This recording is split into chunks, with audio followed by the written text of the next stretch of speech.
The first sign is the noise. It is the silence. Elevators stalled between floors, traffic lights frozen on green, cell phones showing full signal bars, but no data moving through them, and an entire city realizing at the same moment that the systems keeping it alive have stopped responding. Urban collapse does not announce itself with explosions or sirens. It arrives as a sudden absence of coordination, a vacuum where infrastructure logic used to be. In those first hours, the most dangerous assumption is that normal function will resume. It rarely does. Cities are optimized for efficiency, not resilience. And when efficiency fails, density becomes a liability that compounds risk minute by minute. Urban survival during a sudden breakdown hinges on understanding how modern cities actually work beneath their surface appearance. Most people believe danger comes later, after days of chaos, when crime rises and supplies run out. That belief is fatally delayed. The highest injury and mortality rates in real urban emergencies occur in the first 72 hours, driven by dehydration, falls in darkened buildings, carbon monoxide poisoning from improvised heating, and crowd behavior failures. The city does not collapse evenly. Some systems fail instantly, others degrade quietly, and the mismatch between perception and reality is where most people make irreversible mistakes. The most common misunderstanding is that staying mobile is safer than staying put.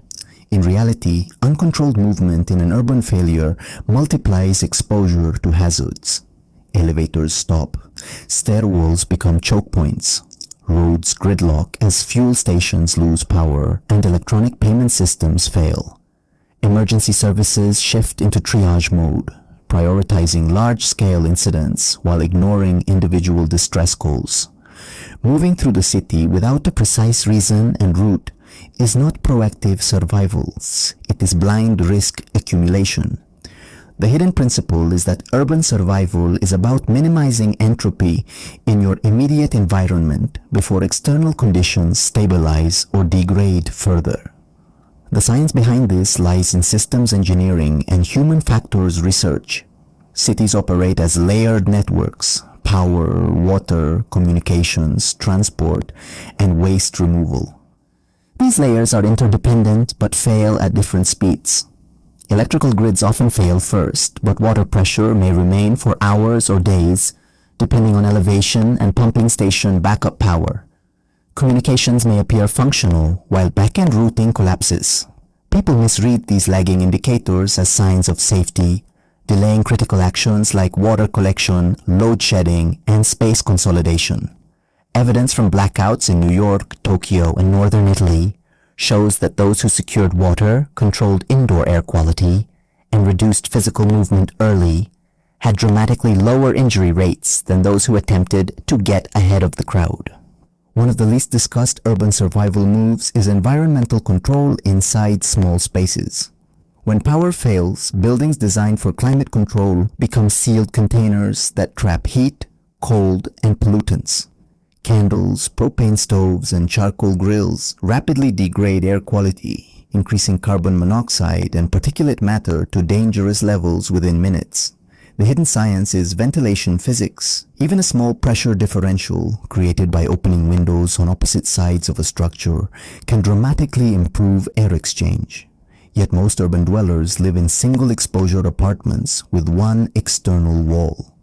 Understanding how to create passive airflow using stairwells, hallways, and thermal gradients can mean the difference between survivable discomfort and lethal conditions. Evidence from post-disaster building inspections repeatedly shows fatalities clustered in intact structures, not collapsed ones. People died surrounded by shelter because they misunderstood how that shelter behaved once systems failed. The survival implication is clear. Structural integrity does not equal habitability. Urban survival requires rapid reassessment of space function, not reliance on pre-collapse assumptions. Rooms become zones, floors become liabilities, and proximity to vertical shafts like stairwells and elevator cores becomes a factor in both airflow and sound transmission, which influences security and detection. As hours turn into days, the escalation is subtle but relentless. Waste systems back up, increasing pathogen exposure. Refrigeration fails, Accelerating food spoilage. Noise levels drop, making human movement more detectable. Social norms weaken as scarcity perception spreads faster than actual scarcity. This is where forbidden urban survival moves emerge, not because they are illegal or secret, but because they contradict social conditioning. Actions like early water harvesting from building systems, strategic isolation rather than community convergence, and deliberate reduction of visible activity feel antisocial. The first sign is not the noise, it is the